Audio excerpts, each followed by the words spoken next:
तर उद्धव ठाकरेंनी द्रोह करून मुख्यमंत्रीपद मिळवले या अमित शहांच्या टीकेवर पवारांनी शहांनी बाळासाहेबांकडे सहकार्य मागितलेल्या त्या प्रसंगाची आठवण करून दिली आहे. पाहूया.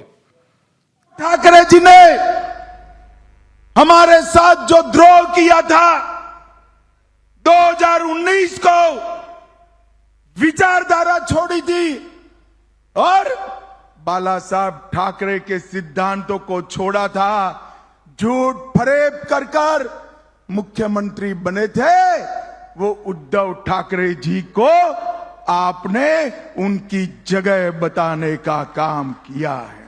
ज्यावेळेला गुजरातमध्ये राहू शकत नव्हते आणि त्याने मुंबईमध्ये असा निर्णय केला होता त्यावेळेला बाळासाहेबांच्या घरी जाऊन या संदर्भात सहकार्य करावं अशा प्रकारची विनंती ती त्यांनी केली होती. ते सर्वांची आली पाहिजे माझ्यापेक्षा उद्धव ठाकरे सांगतील. या सगळ्या संदर्भात भाजपचे नेते आशिष शेलार काय म्हणतात, त्यांनी काय प्रतिक्रिया दिली आहे आपण बघूया. पवार साहेब यांचा आता कुठेतरी तोल जाऊ लागलाय की काय, आणि आम्हाला चिंता आहे त्याची. अमित भाई तर सत्यच बोलले.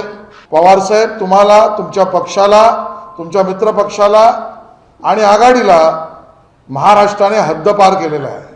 पवार साहेब हे विसरू नका, लवासाच्या बाबतीत कोर्टाने केलेले निर्देश, उपस्थित केलेल्या शंका